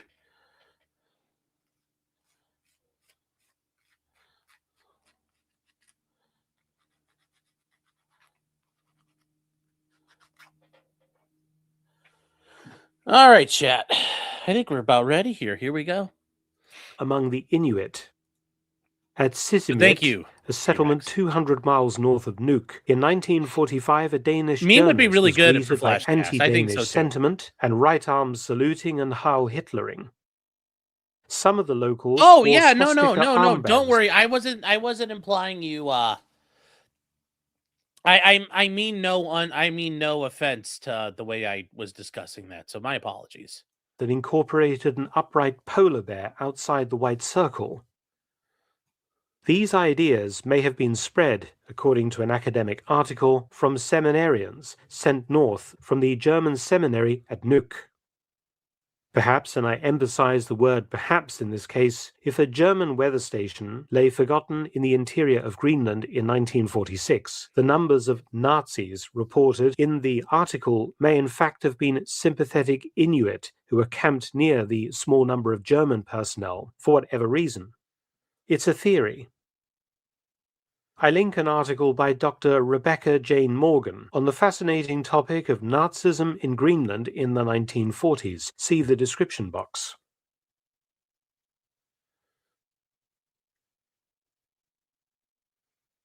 So in summary, we have a mysterious newspaper report from a seemingly reputable source in summer 1946, suggesting that a group of Germans remained deep inland in Greenland, overlooked since the war ended over a year earlier. We have a German policy change made in early 1945 to move the establishment of future weather stations further inland to avoid detection. And we know that Germany That was was kinda capable entertaining, of both LOL. transporting weather stations to Greenland, landing Mark them, Felton and is very using good at what he aircraft to does. I supply enjoy them, listening or to even him. in one case Like I to said, I evacuate the forget about him personnel. at times. And we know that such aircraft were operating in Germany and German-occupied Norway until the very end of World War II. We also have, in the academic article I pointed out, a possible explanation for the inflated numbers of alleged Nazis reported in 1946. They were Inuit screaming, families "Help us! camping We're around the stuck! stranded Germans. Help us, step bro!" And lastly, we have a precedent for stranded German weather stations overlooked at war's end, the one on Svalbard that was not found until September 1945.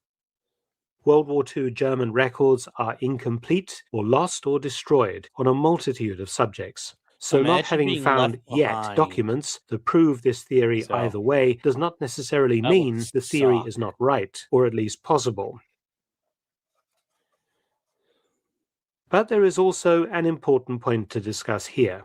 If the newspaper article was, as some commentators have postulated, real and a glimpse at some suppressed US operation in Greenland, why the secrecy? Finding an abandoned German weather station crew so long after the war would be interesting, but not really a matter for national security. Take, for example, the place named in the article where the Germans were supposed to be dug in, Angmangselik.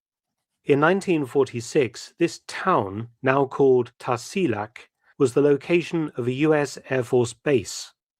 Obviously, it is impossible for any kind of German facility to have lasted 5 minutes in such an area. Yeah.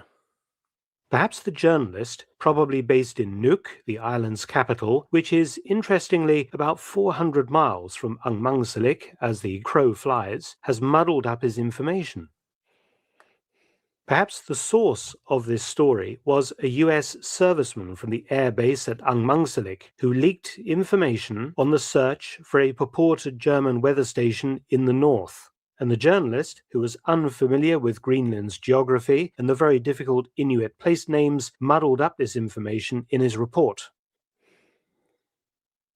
If the purpose of this report was a prank, why name the place where the Germans a are supposed to be retarded hiding journalist, out as Jack. right next to a US airbase? Very It is so believable. obviously stupid and ridiculous. But it makes a lot more sense if the information came from US service personnel involved in some kind of search for these errant Germans, and the information had become garbled in the retelling to someone largely ignorant of Greenland. So what was really suppressed? What did the Americans suspect was actually going on up there on the ice? Probably Answers nothing. on a postcard, please. The mind boggles with nefarious possibilities. Thanks for watching. Please subscribe and share. Also visit my audiobook But channel, remember, More chat, Stories with Mark Felton. There's always Operation High Jump, which was a real thing where the U.S. military went down to Antarctica to totally not look for fucking Nazis hiding out there. Totally.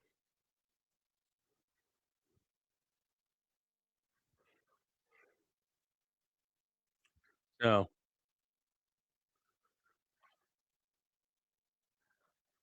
So.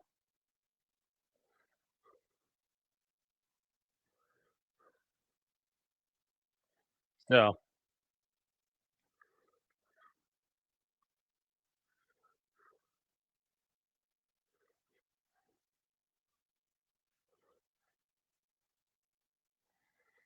So.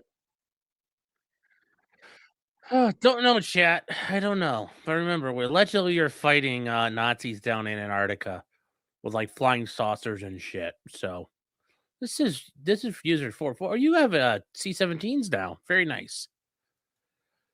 Say it again, Sean. No. Yes, sir. There's a hole in Antarctica that leads to the inner Earth that provides the hollow Earth theory. That is what high jump was for. No, high jump was to find all the Nazis hiding out in Antarctica. So, let's see. What is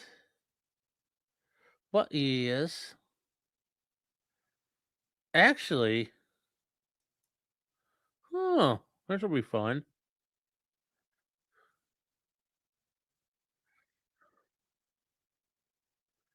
Here we go. This will be fun to have in the background. It's about the Battle of Lake Erie, chat. This will be good for you to learn January about. 22nd, 1813. At Frenchtown, the United States will suffer yet another disastrous defeat. It will force William Henry Harrison, commander of the American Army of the Northwest, to abandon his attempt to retake Detroit. While the British force, emboldened by their victory, will launch their own offensive, striking deep into Ohio and Indiana. Yep. Though U.S. fortunes were about to turn, as Harrison would soon launch a brilliant military campaign, featuring one of the largest sieges of the war, Oh my God, and this guy America's is like a first 10-year-old. decisive naval victory, allowing Harrison to capture large parts of Canada.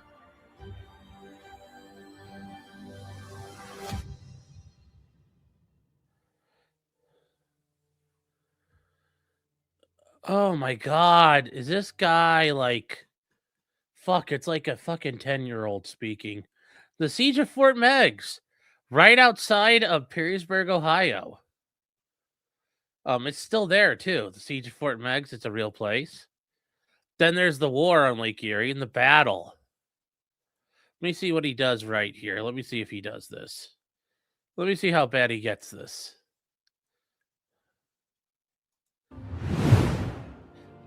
As the squadrons neared, both contingents would form into line of battle, with their hand preventing the movement of supplies to Amherstburg. I mean, that was the big thing here. Put-in Bay and Pelee Island were like the ways to attack out there. Does he? I don't know. This is all just... This guy's not very good. The victory would be decisive, capturing all 6 British warships and firmly giving the Americans control of Lake Erie. Following the defeat, Proctor's supply lines to Amherstburg and Detroit, which mainly ran along Lake Erie, would be untenable. In early August, he'd begin planning his withdrawal back to Canada, ending his invasion of the American Northwest. And also freed up Detroit. So the narration's on the level. Yeah, could be a kid's history homework. Yeah. Epic TV is a great series in the American Revolution. Yeah. Play one of Warhawk's videos. I don't know who Warhawk is, so it's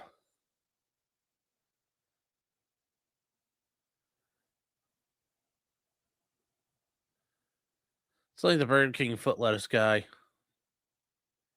Yeah. My Ohio sushi's under attack. I still don't understand.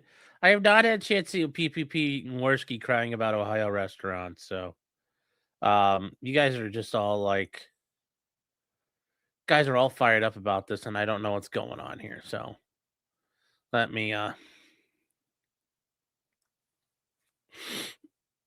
the ones about Napoleon's marshals is actually, the series about Napoleon's marshals is really good. So,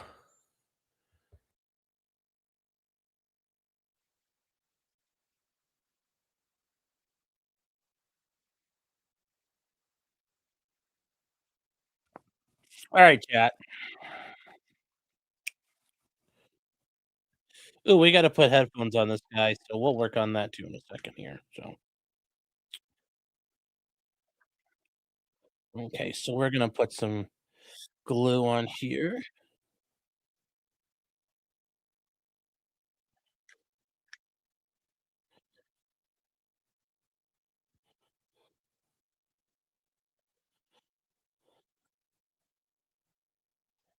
There we go, chat. Psycho killer, qu'est-ce que c'est? Ba ba ba ba ba ba ba Psycho killer, Aaron is gay. Ba ba ba ba ba ba ba.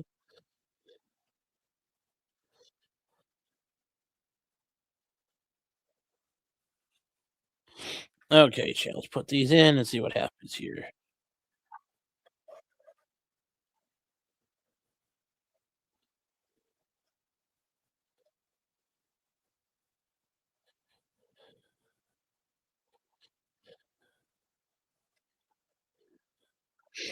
Oh, fuck, this does not want to go on there.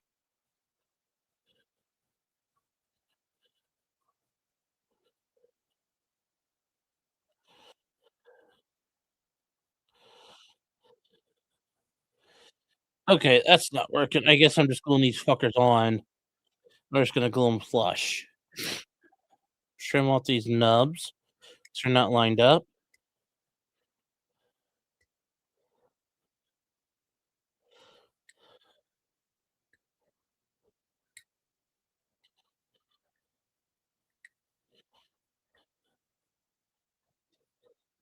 Okay,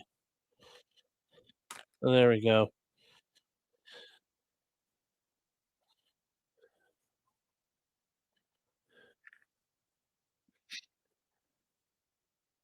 All right, let's see here, chat. Let's put this together. Okay.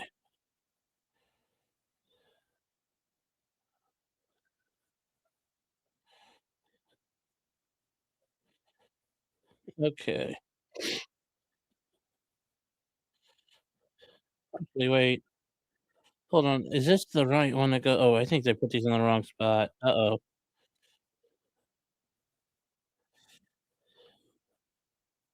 Uh-oh. I messed these up. They're in the wrong spot, chat. Uh-oh.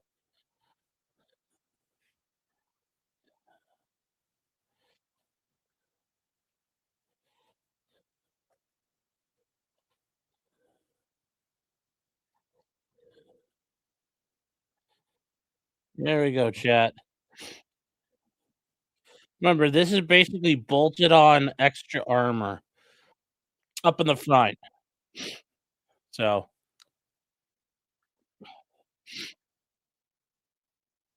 there we go. That's all done.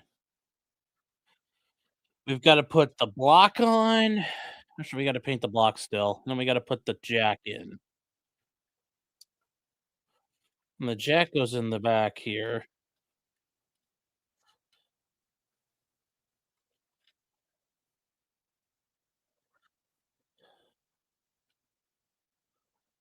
So there we go.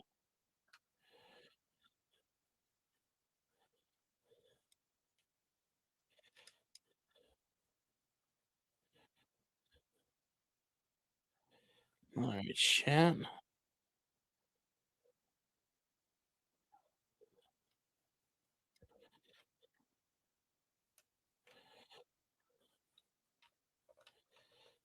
All right, hold on here, chat. We are going to. Where is my fucking clipper nippers? My nipper nippers.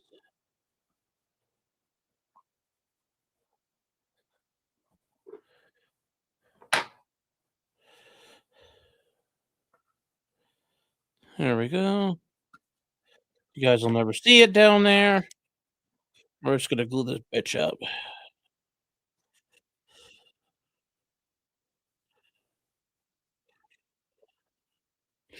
There we go, chat. Uh,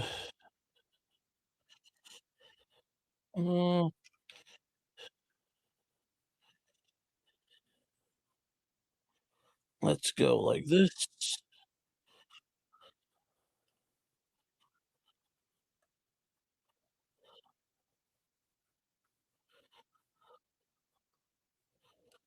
There we go. Well, there we go.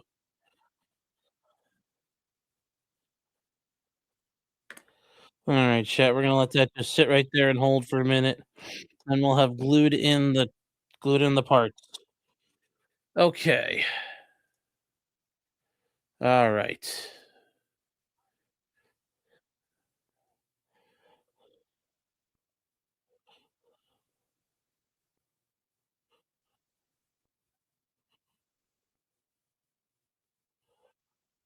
There we go. So there we go, chat.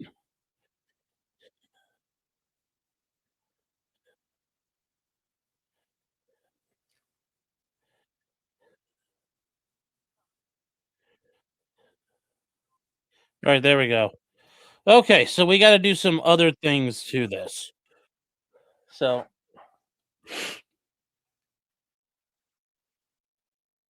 We're now going to do a little more dry brushing. You guys saw me do this before, so we're going to try this again. We're going to take some of this aluminum color, and we're going to distress and kind of show some bare metal on spots. So here we go. I'm going to remove this out of the way. Sorry, guys. So when is the move happening? End of the month. End of the month.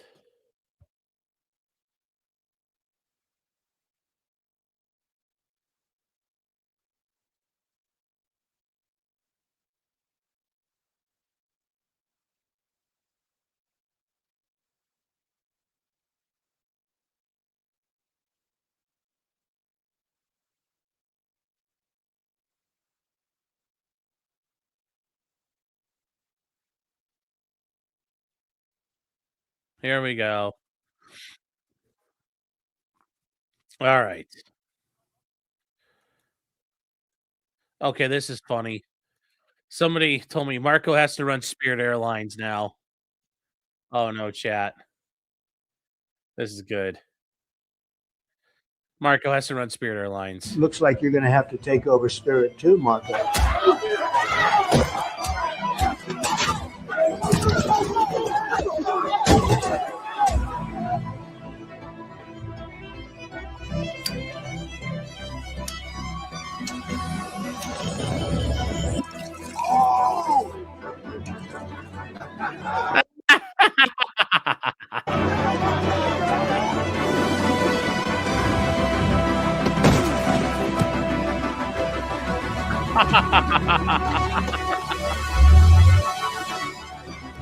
Everybody gets Bluetooth speakers. Everyone gets a Bluetooth speaker. Holy fucking shit. Oh my god, whoever did this is fucking on target.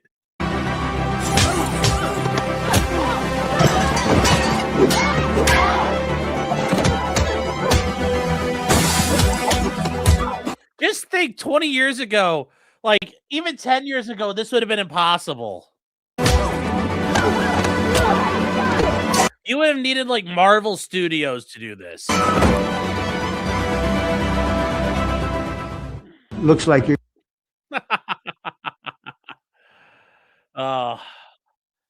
That's a link, please. This is on Twitter. This is on Twitter. This is on Charles Curran. Guy looks like he's you know what? Well, he gets a follow. Marco, it's Charles Curran. It's on Twitter. That's fucking hilarious. Oh, that's funny. Oh yeah. Yeah, if you guys have never seen this before, this is something this is what happens to windmills when they die. Windmills cannot be recycled. Windmills do not have a salvageable value to them. They don't have a salvageable value, and you can't rebuild them. So, like when a windmill dies, they can't rebuild it. It's impossible because you can't get the equipment to put it up there. It's not economically viable. So these things have a 20-year lifespan, and then they have to go bury them in the ground. Yeah, well, it's too many specialized alloys, and there's a lot of composites and fiber, like non-recyclable materials that you can't reclaim. So what do? They dig holes out in the fucking wilderness and bury them. So these things are going into basically a landfill. So, yeah, the blades are made from fiberglass, so they all get tossed. Yep, we need nuclear power plants. I agree. Oh, Night of Orange. It's why windmills are worthless. I know. One of the counties I was in, like there was like a 10-year-old lawsuit, and it was more than a dozen dwarves have reported. Oh, people have been doing like speed runs into Scientology. Like those are actually kind of funny. People have like tried to see how far they can get to the how far they can get into the Scientology building. The Scientology, yeah, here we go. Here we go. Yeah, these Scientology raids are getting good. People are trying to get into Scientology's headquarters. Friends are raiding the church of Scientology. Yeah!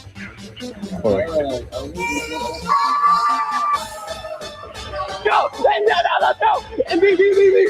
Let's go! Woo! Where's Dino? Jesus is king, baby! Oh, go! Let's find Dino! They go in the building? Oh, go! I'm gonna find out where you guys live, and I'm gonna go to your house. Today, me and my friends are raiding the church of Scientology. Yeah, but this isn't the first time. There's actually like this is a big meme, especially out in LA. People go to the they try to break in. Like it's very so like they've done it before with like homeless people. Let's go.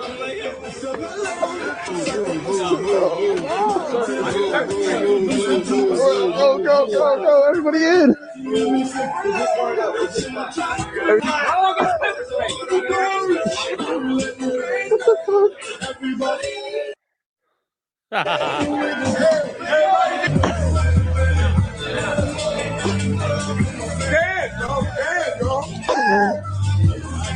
Where's another entrance at? Oh shit! Oh shit! Bro, you shattered my phone. I'm getting in now. Look out, go. Okay, mistake. Big in Florida. Their headquarters are in Florida. The Scientology headquarters down in Clearwater. Cook on a steak, SpongeBob. Kidnap kids, but we're about to win big on steak. That's funny. It's a steak fucking ad. That's funny. What are some other good ones here?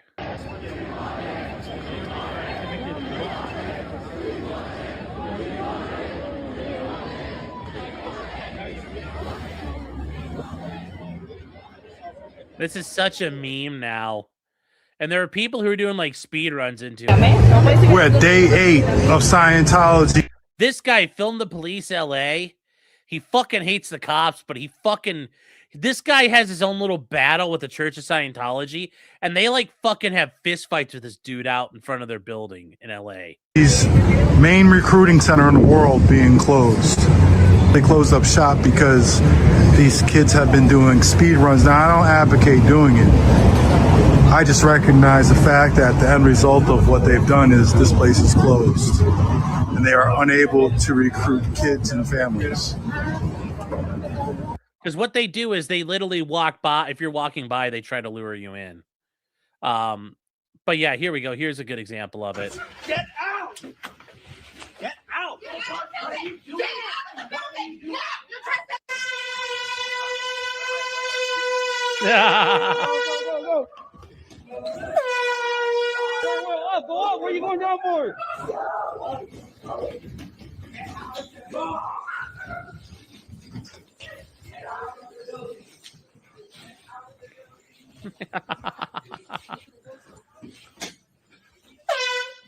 Hey. Get out! Get out! What are you doing? First of all, lower your fucking voice, Sap. Shh. Don't talk. We don't talk about that. But yes, I'm going to go find Shelly.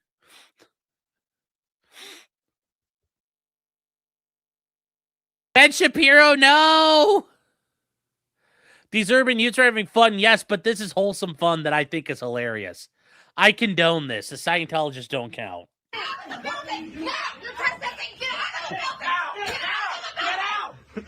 Stop it! Get out! Just get out! Just get out! He's like, normies, get out! Ree!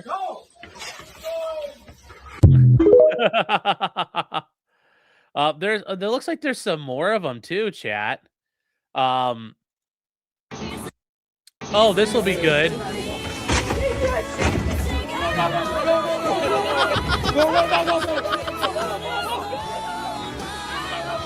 on. I fucking love this. Jesus is breaking into Scientology. Derek Mark, you're able to do this. Mark it, they're gonna do this.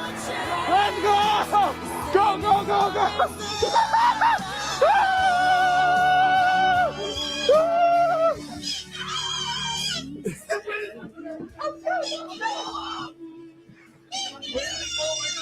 The stairs are right there. The stairs are right here. The stairs are right here. Right here, right here. Go, go, go, go, go. Go on, go on. What the fuck? Go straight up. Come on, guys. There's got to be another exit. There's got to be another exit. Go, go, go, go, go.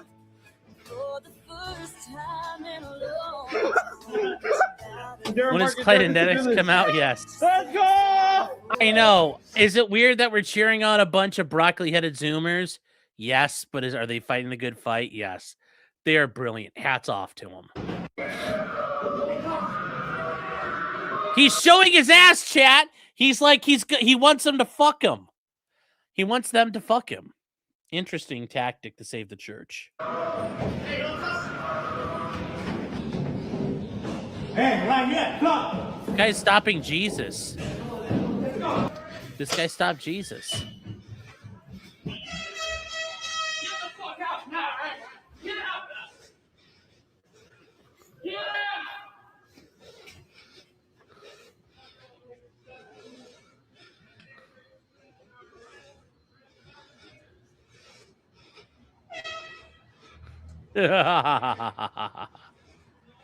They have fire extinguishers. What are you going to do with that?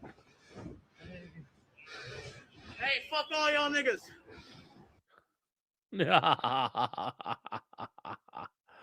That's good. That's good, chat. That's good. Let's see if there's some other good ones here. What's this? Oh, they have their own security there. No more door handles. And we got a bike lock on the door. They got locks on the doors. That's probably not in accordance with fire code. So speedruns are insane. Groups of people are forcing their way into Scientology offices in LA. This is the first one I saw. And attempting to see just how far they look at this thing. It's so fucking weird the way their church is set up. Like this is their like what is this all this shit? It's fucking weird. Scientology speedruns are insane. Groups of people are forcing their way into Scientology offices in LA and attempting to see just how far they can get into the notoriously secretive areas, recording their efforts and turning it into a meme. It's become absolutely gamified, with Subway Surfers audio paired with footage of running through the hallways.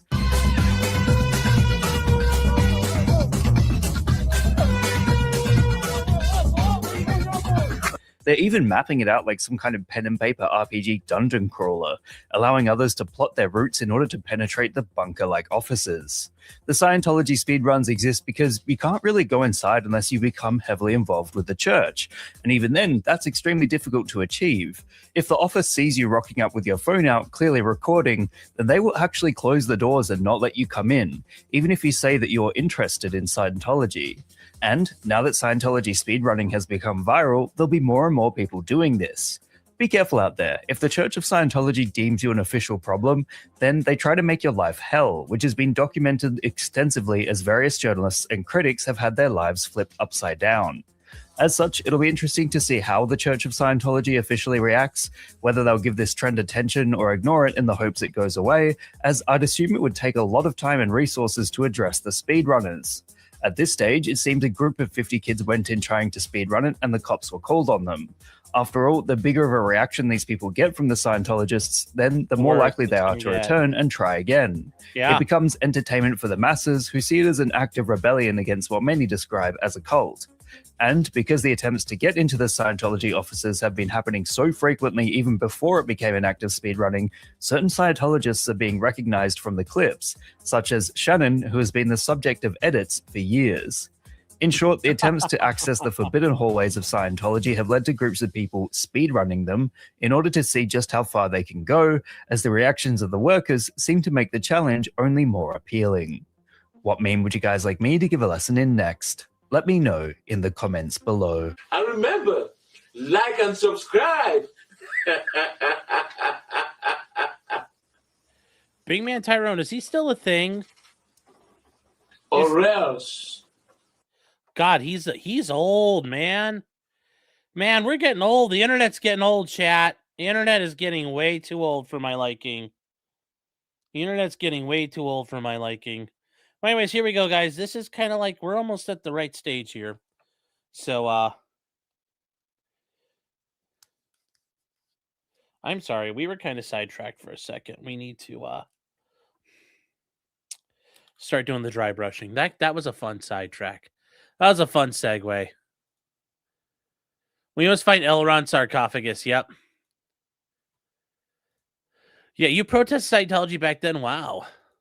I remember when they came to my school when I was in college, and it was weird. So, Joe says those are more like parish offices and rectories. Well, I guess. Scientology speedruns aren't. La, la, la. What else? Do we got any other ones? Oh, this is 2 minutes. Scientology. No, that's we already seen that. Okay. Oh, here we go. This a whole group of people showed up to speed run. That's awesome. Oh wow! They just stormed the gate. Okay. Oh, shit.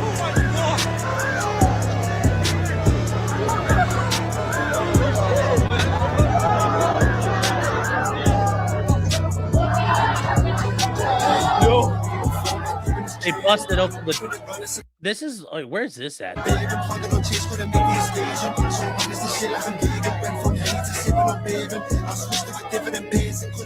I like this. That's funny.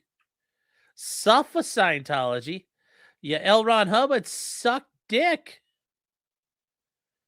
Here we go.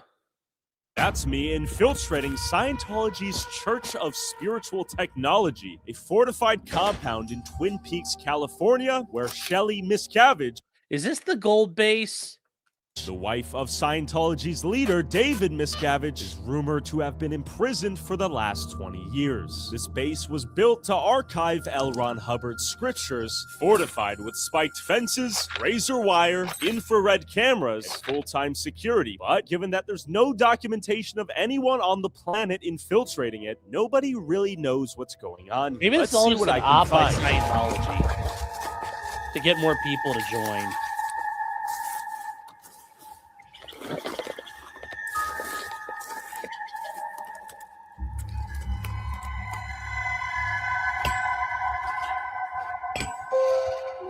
So.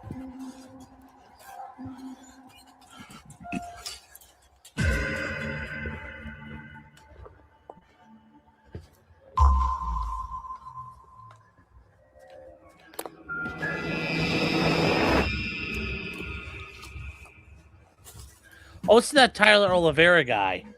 He's the one who found all the Jews. Okay, this is some like Splinter Cell level shit here if he snuck in like that.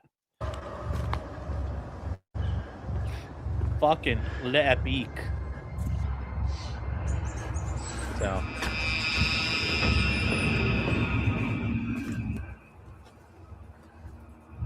Well, I don't know. Is Twin Peaks and Gold Base the same thing? Because that's like their other big California facility outside of LA.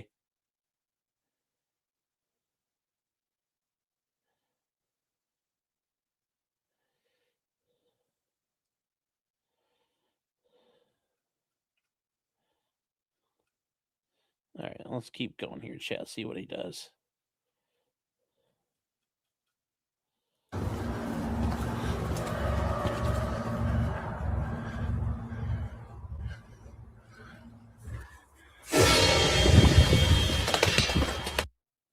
Okay, that's kind of funny. That's kind of funny.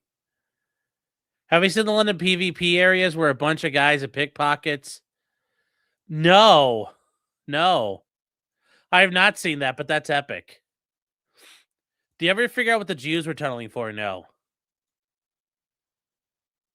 I watched all the Twin Peaks. Yeah, okay. I kind of got that joke. I never watched Twin Peaks, so.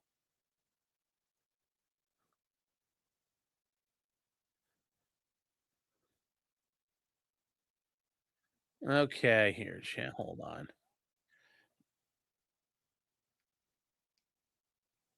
Okay.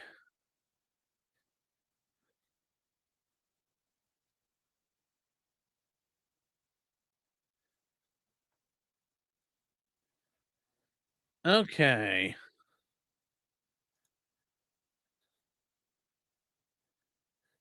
Let's see here, chance.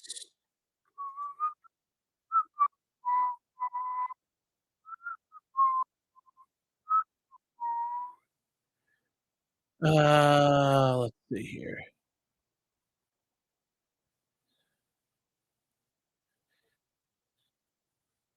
I'm actually curious. I've never heard this guy talk here. We're gonna watch this for a minute. Maybe 50? So that would be a pretty compelling argument against the market substitution, would be that we actually don't have any power, right? We actually literally don't have any power to promote somebody. So when Ethan Klein is suing us, talking about market substitution, well, we suck. Oh my god! So this guy's like been covering the Ethan Klein shit. Oh, you have listened to him? I have not listened to him yet. This is interesting. So there's like hour-long fights of them beating up pickpockets and scammers. Okay. Nice. So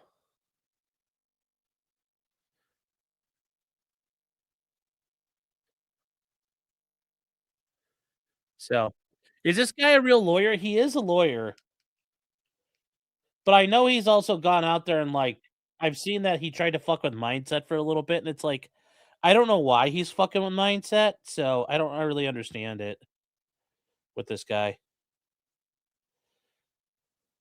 But he also does a lot of Magic the Gathering shit and stuff like that. So I don't know everything he does.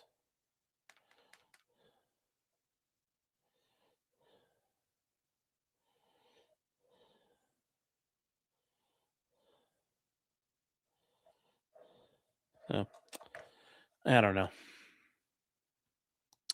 This guy hairline hates the sound of his voice. Well, yeah, but that's an Asian man thing. All Asian men have horrible fucking baldness. I don't know if that's like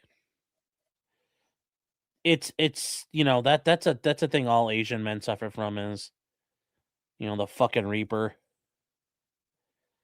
I don't think there's really very many older Asian men who don't have Reaper issues, other than maybe like Emperor, like, the former Emperor didn't have that problem, but like that's probably about it.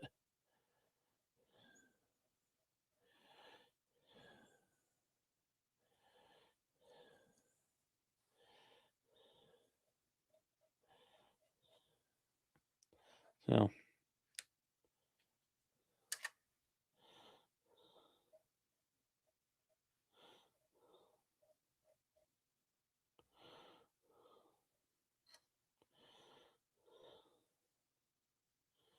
there we go.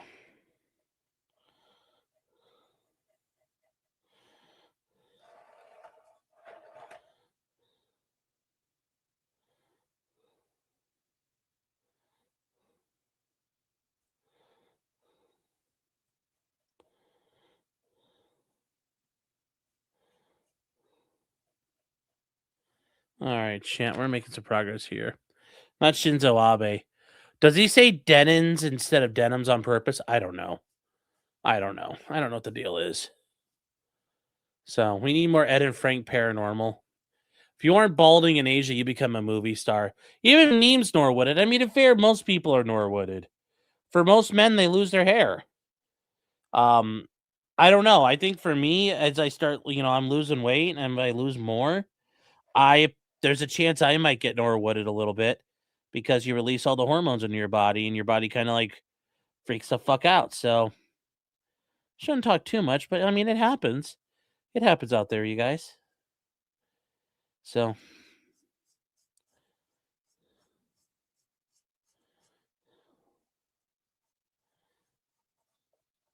we're gonna drag and dry brush these fenders here and bring out the textures on the